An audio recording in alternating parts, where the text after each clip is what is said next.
Well, welcome back to another What's Cooking. This week's recipe is super easy and yummy caprese chicken. It is so good. Ingredients are super easy, guys. All you need is 4 skinless chicken breasts. You will need some salt and pepper for tasting, as well as a little bit of olive oil. Also, you'll need some garlic. I use a pint of cherry tomatoes. You're gonna need some fresh basil leaves, 10 to 12, I would say. So, yep, 10 to 12. And then you'll also need some fresh mozzarella. Yummy, yummy. You can use, if you have like deli sliced mozzarella, or if you even, in your fridge, you have like the shredded mozzarella, you could use this. However, the fresh is the best. This runs about $4.59 at my store. It's perfect for this recipe. There's 8 slices. I'm going to use 2 fresh slices on each of my chicken breasts, so keep that in mind. But let's go ahead and start this recipe. So I have my 4 chicken breasts here, and mine kind of range in size, so I generally like to get them close to the same size. But whenever I buy chicken in those packages, even if they're like 2 in a package, I take them out and then I put them in freezer bags, normally 4 breasts per bag, because generally recipes run 4 chicken breasts per recipe. I hate leaving them in the store-bought packages because they have that thin, saran wrap, and if they can puncture or anything, I like to put them in something that's stronger. So what I'm going to do is I'm just going to lightly season my chicken breasts on both sides with some salt and pepper.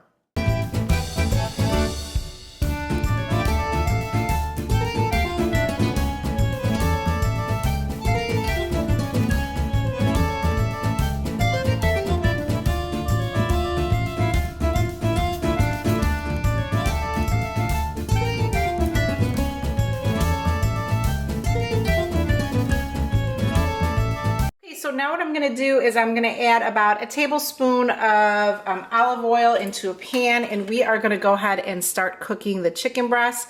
It will probably take about a good 10 minutes or so. Just keep rotating on each side and make sure that the chicken is cooked thoroughly.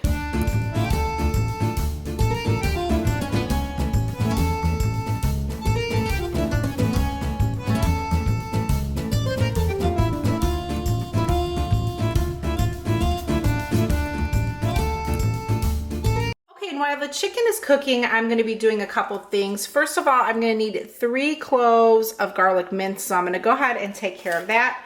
And then also with my pint of tomatoes, I'm going to go ahead and wash them, and then I'm going to go ahead and cut them in half and get them ready for when the chicken is done. Always too, whenever I'm done, the plate and the fork that I had handled with the chicken, I always make sure to thoroughly wash. I don't leave those things in the sink to kind of sit, especially with being that they had chicken and things on them. So it's good while that is cooking to go ahead and take care of those things. And I almost forgot too, while it's cooking, I'm going to go ahead and take 10 to 12 leaves of the basil here and finely chop them up. Not finally chop them up, but finely chop them up to have them ready too when the chicken is done.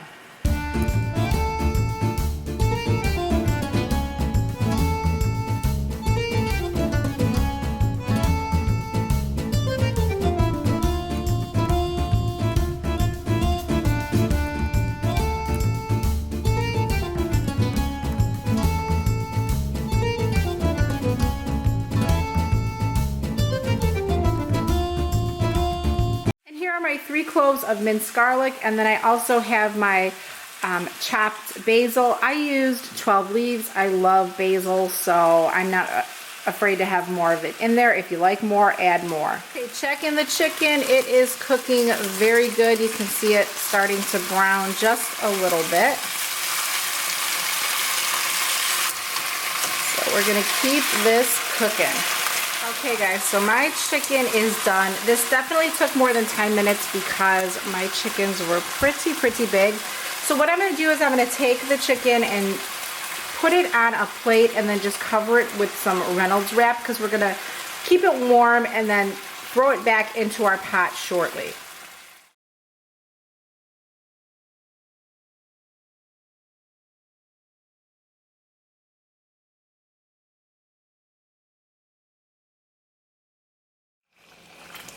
And now what you want to do is add about a tablespoon more of the olive oil and have your pan on like a medium to low heat.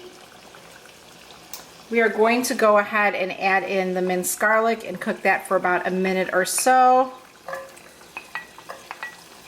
Saute that up.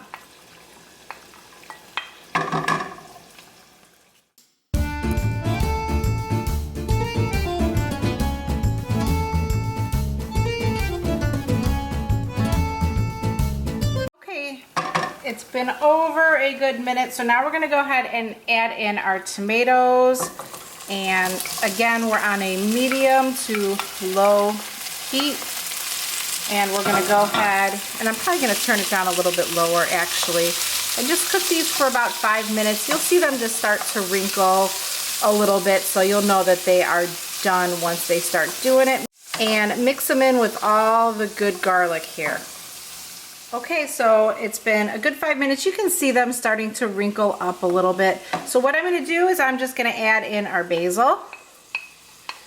Get it all in there. Give it a little stir. And then what we're going to do is we are going to return our chicken right back into the pot.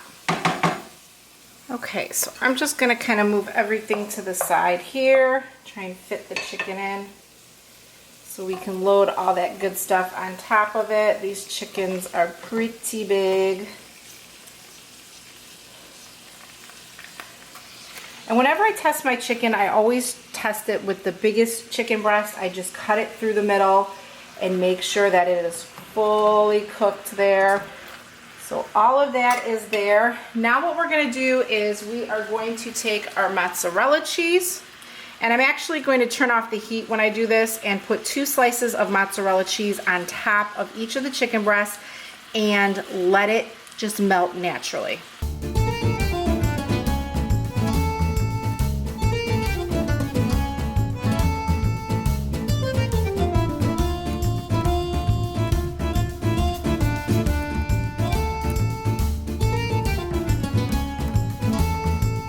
Right away when you have that cheese on, cover it, let that steam and heat melt the cheese on top for just a few minutes. Okay guys, so it's been about 2 minutes. You can keep your lid on if you want it to melt. It's gonna continue to keep melting for you.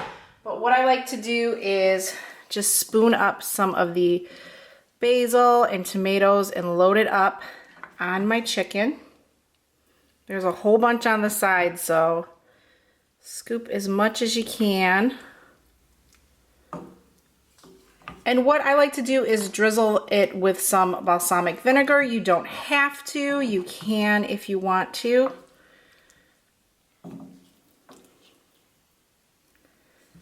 And then go ahead and serve it right away.